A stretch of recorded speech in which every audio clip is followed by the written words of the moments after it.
જય સ્વામિનારાયણ. વંદુના પદના ગાન કરતા કરતા અક્ષરધામ સીધું પ્રાપ્ત થાય છે. એવી એક બે વાત હું તમને કહું. વંદુનો મહિમા શું છે? આજ સુધી સંપ્રદાયમાં આટલા વર્ષથી આપણે છીએ. વંદુ સહજાનંદ રસરૂપની રચના તો પ્રેમ સખી પ્રેમાનંદે કરી હતી, આપણે ગાતા પણ હતા. પણ અહીંયાથી વંદુનું જે વિવેચન થયું ને પછી જે આપણે વંદુ ગાઈએ છીએ, સિદ્ધિ મૂર્તિ હૃદયમાં ઉતરે છે. અને એવા કેટલાય પરચા છે. એમાંથી બે ત્રણ વાત મારે તમને કરવી છે કે મને તો બધા મળતા હોય, અમુક વાત કરતા હોય, એવી બે ત્રણ વાત કરું મિત્રો. એટલે વંદુનો મહિમા શું છે એ તમને ખબર પડે, વંદુમાં કેટલી તાકાત છે એ તમને ખબર પડે. એક બે વાતો કરવા માગું છું. અમારા એક મિત્ર હતા, સ્ટાફ મિત્ર, એમના બ્રધર હતા નાના, એને ગામમાં કંઈ કેસ થયો,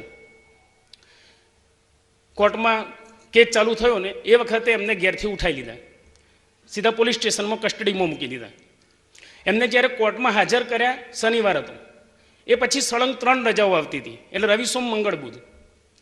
કોર્ટમાં હાજર કર્યા, એમના બેલ લેવાના, એટલે જામીન લેવા માટે વકીલને એમને અરજી કરી. વકીલે રજૂઆત કરી. થયું હતું એવું, એના સંજોગો એવા કે એ વખતે જજ બદલાઈ ગયા હતા, એટલે બીજા જજ એમાં આવ્યા હતા. પેલા ઓરિજિનલ જજ એ વખતે ગેરહાજર હતા. અમને બહુ રજૂઆત કરી, ના પાડી દીધી કે 172 પાનાનો કેસ છે, હું રીડ કર્યા સિવાય એને જામીન ના આપી શકું. બહુ જ આ લોકોએ આજીજી કરી, એમને જામીન ના મળ્યા. હું જે કહું છું કે આપણા સભામાં જે આવે છે ભાઈ, ત્યાં આગળ હાજર હતા, એમના ભાઈનો કેસ હતો, ના પાડી દીધી, સાઇન કરીને મૂકી દીધું કે એમને લઈ જાઓ કસ્ટડીમાં, અને 4 કે 5 દિવસ પછી એમને હાજર કરજો જ્યારે કોર્ટ ચાલુ થાય ત્યારે. આ કે સાહેબ મેં તો વંદુ ચાલુ કર્યું, કે આના સિવાય બીજું કોઈ પેલું એ નથી, બસ સીધું વંદુના પદ જ ચાલુ કરી દીધા. ત્યાં સુધી બીજો કેસ લેવાયો, એ બહાર ના ગયા. પેલા વકીલ કહ્યું ચલો બહાર, તો કે ઊભા રમણો. વંદુના 8 પદ પૂરા થયા, પહેલાનો કેસ પૂરો થયો, અને વકીલને કહ્યું જાઓ ને જરા ફરીથી જજને રિક્વેસ્ટ કરો. એટલે પેલો કે ના થાય, એક વખત એમને સાઇન કરીને આપી દીધું, પછી કે તમને આ કોર્ટની કાર્યવાહી ખબર નથી, એટલે કે એક વખત ખાલી તમે રિક્વેસ્ટ કરો જઈને.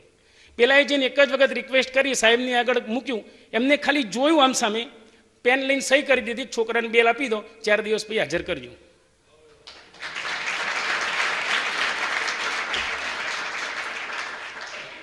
એટલી જ વાત નહીં, એ જ્યારે બહાર નીકળ્યા ત્યારે પેલો વકીલ એમની પાસે આવ્યો કે યાર મને એક વાત સમજાવો, મારી લાઈફમાં પહેલી વખત આવો પ્રસંગ બન્યો, તમે ફરીથી મને કહ્યું ને, તમે એવા કયા કારણથી કહ્યું તમે જાઓ ને બેલ મળી જશે, એટલું પાવરફુલ તમે કેમ કહ્યું?